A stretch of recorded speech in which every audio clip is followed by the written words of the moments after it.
Bismillahirrahmanirrahim. Assalamualaikum warahmatullahi taala wabarakatuh. Alhamdulillahirrabbilalamin. Wabihi nasta'inu ala umuri dunya waddin. Wassalatu wassalamu ala asyrafil anbiya'i wal mursalin Sayyidina Muhammad wa ala alihi washabihi ajmain, amma ba'du.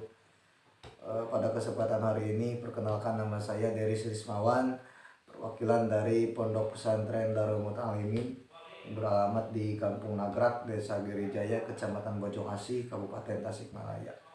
Pondok pesantren kami bergerak di bidang peternakan. Karena peternakan ini tentu kita memerlukan banyak pengetahuan, kemudian harus terstruktur, baik itu manajerial di kandang, ada yang memegang pertanggungjawaban, diantaranya ada kepala kandang, kemudian penanggung jawab kesehatan, penanggung jawab kebersihan kandang.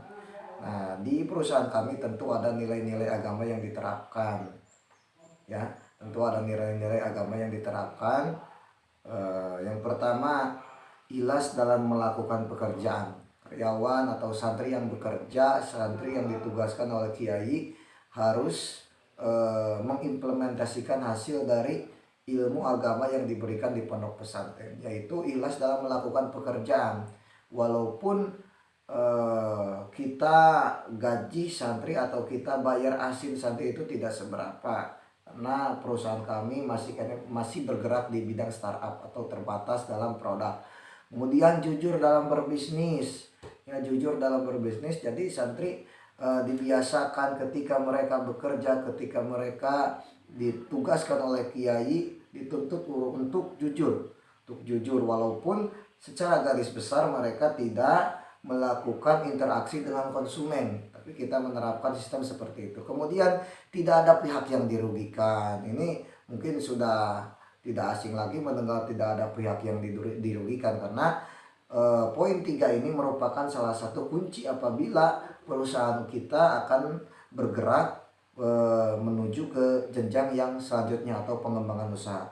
Kemudian bagaimana cara menetapkan konsumen? Di perusahaan kami menetapkan konsumen, yaitu yang pertama kami bekerja sama atau bermitra dengan rumah potong hewan atau jagal yang sering kita dengar.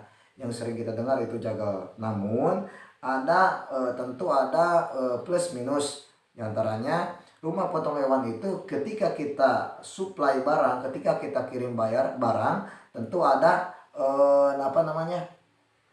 ada batasan-batasan, diantaranya usia domba tidak lebih dari 2 tahun. Nah, bagaimana kita cara mengantisipasi apabila ada domba yang kita kirimkan ternyata tidak masuk spesifikasi yang ada di rumah potong hewan itu? Tentu kami lari yang plan B-nya, yaitu ke bandar domba. Bandar domba yang berada di lingkungan sekitar, kemudian petani yang membutuhkan bibit atau membutuhkan pejantan bisa kita kirimkan ke plan B tersebut, yaitu ke bandar domba dan petani. Jadi apabila kita kirim ke RPH atau rumah potong hewan, kemudian ada 1, 2 atau 3 bahkan 5 ekor domba yang tidak memenuhi spesifikasi, kita lempar ke bandar domba atau petani yang membutuhkan. Kemudian bagaimana mengelola penjualan produk? Ya, cara kami mengelola penjualan produk yaitu menjalin mitra sesama peternak. Menjalin mitra sesama peternak, kemudian memperluas pemasaran menggunakan media sosial. Tentu ini sangat dibutuhkan supaya eksistensi usaha kita tetap berjalan, tetap ada, dan tetap banyak pihak yang diuntungkan dan banyak pihak yang diuntungkan dalam keadaan perusahaan ini, walaupun bergerak di bidang peternakan masih di lingkungan startup. Kemudian bagaimana mengolah produksi? Cara kami mengolah produksi yaitu memberikan pakan sesuai SOP. Memberikan pakan sesuai SOP. Setelah kami menjalani pelatihan magang, kami mendapatkan ilmu tentu yang bermanfaat, diantaranya dari peternakan. Itu kita telah mengetahui bahwa pemberian pakan yaitu ialah 10% dari berat badan. Tentu kami harus menyediakan alat-alat keperluan, diantaranya ada timbangan, kemudian ada gayung dan lain sebagainya. Dan harus terjaga kalau kita ingin mencapai target yang maksimal. Kemudian menjaga kebersihan kandang. itu menjaga kebersihan kandang. Semua karyawan atau semua santri yang ditugaskan oleh kiai mempunyai tugas masing-masing. Diantaranya ada yang membersihkan kandang, kemudian memberikan vitamin kepada hewan, kemudian yang mencukur hewan, kemudian yang memandikan hewan, kemudian yang bersiap ketika kedatangan hewan ke kandang kita. Kemudian yang selanjutnya ialah menyiapkan obat dan vitamin untuk hewan. Nah, itu cara kami mengolah produksi supaya hasil produksi kami menjadi hasil yang maksimal dan banyak diminati oleh konsumen. Kemudian bagaimana mengelola pencatatan keuangan, itu pondok pesantren kami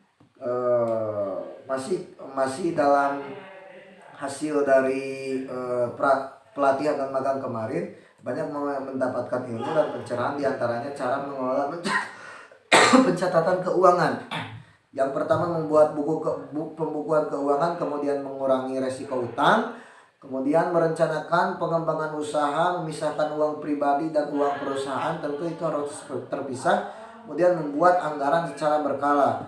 Untuk kemudian bagaimana mengelola karyawan. Nah, pondok pesantren kami, karyawan yang disebut dengan karyawan itu ialah karyawan yang santri, itu yang ditugaskan oleh kiai untuk yang bertanggung jawab untuk mengurus peternakan.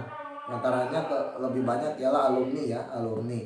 Di antaranya yaitu menjalin komunikasi yang baik antar kepala kandang dengan karyawan, antara pimpinan pesantren dengan kepala kandang, pimpinan pesantren dengan karyawan, karyawan dengan pimpinan pesantren, kemudian karyawan dengan kepala kandang. Nah, supaya kenapa kita harus menjalin komunikasi yang baik? Supaya tidak ada miskomunikasi antara kepala kandang, antara pimpinan pesantren, antara karyawan. Kemudian membagi tugas. Nah, apa yang telah saya sampaikan tadi, tentu membagi tugas itu sangat penting. Karena kalau seandainya kita tidak membagikan tugas, kemudian kita tidak memberi jadwal kepada karyawan, tentu tidak akan mendapatkan hasil yang maksimal.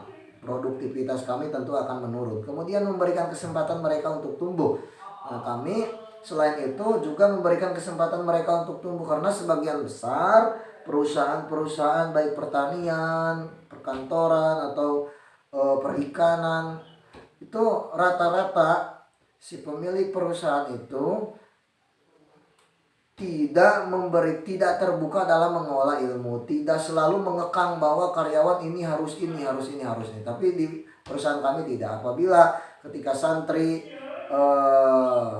sudah saatnya pulang ke tempat masing-masing, itu kita diberikan kesempatan untuk tumbuh. Di antaranya kita fasilitasi, kita mencoba bermitra kecil-kecilan dengan alumni dari pondok pesantren kami. Kemudian untuk selanjutnya yaitu menjalin komunikasi antar karyawan, ya yang tadi ya. Jadi komunikasi antar karyawan, kemudian terus jadwal yang teratur dan yang lain sebagainya. Mungkin itu yang bisa dipaparkan oleh saya selaku ketua atau kepala kandang yang berada di perusahaan kami di Pondok Pesantren Darul Muta'alimin. Mohon maaf apabila ada kesalahan.